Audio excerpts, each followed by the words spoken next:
We step inside the pad, hotel, and hostel as it all comes together with shipping crates. Phil Lindemann with your news from Avalanche Physical Therapy on Krystal 93. That's the sound of construction today at the pad, one of 2 new hotels under contract in Silverthorne, and the only one between here and Texas where you can sleep in a shipping crate.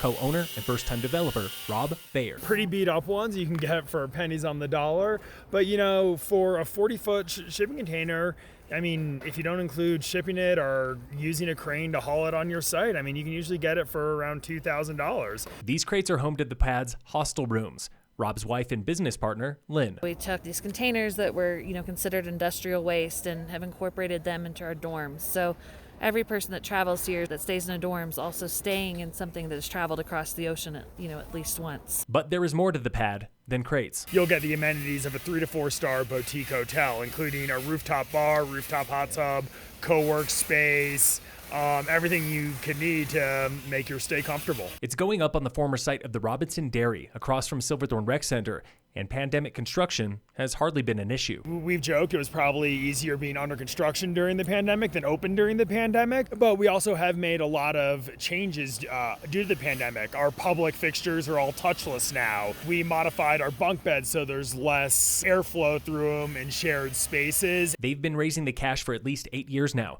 and Rob says 95% is coming from local investors. As we worked on this longer, it took us years to raise the money. Kind of word of mouth got out, and we actually met some of our investors waiting tables or bartending. Rob and Lynn hope to welcome guests sometime this summer.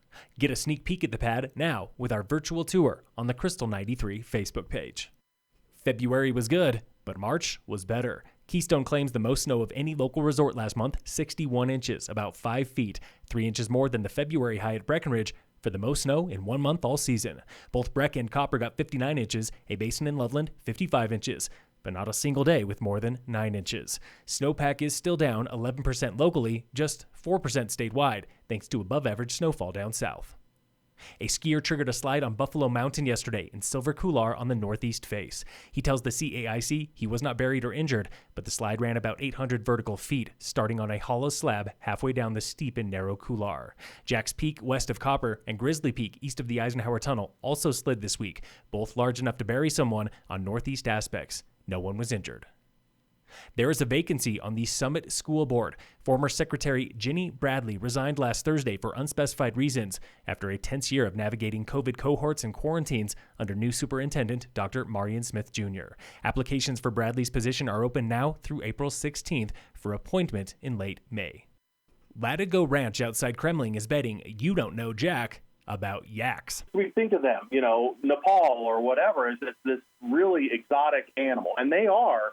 But then you get up close, and they're just fun. They actually, they frolic. They jump, and they're agile, and they kick their feet up. Krystal 93 correspondent Matt Renew of 9 News stopped by the Dude Ranch this week, where the owners taught him all about yak fur, meat, and funk. Their fur was just flowing in the wind, and I thought, man, these yaks would make any 80s hair band jealous with the way their hair majestically flows in the wind. Oh, they smell like Chewbacca, too. That's the one thing, though. You get close to a yak, and you're next to a yak. The ranch has been closed this winter, opening soon for overnights, horseback riding, and yak encounters. In sports, the Rockies are playing the Dodgers right now for the season opener at Coors Field. The Nuggets face the Clippers tonight at 8 on TNT. And in local sports, brought to you by American Family Insurance, the Weiss Agency, Summit High Girls Volleyball plays Eagle Valley and Gypsum tonight. Phil Lindemann with your news from Avalanche Physical Therapy on Krystal 93.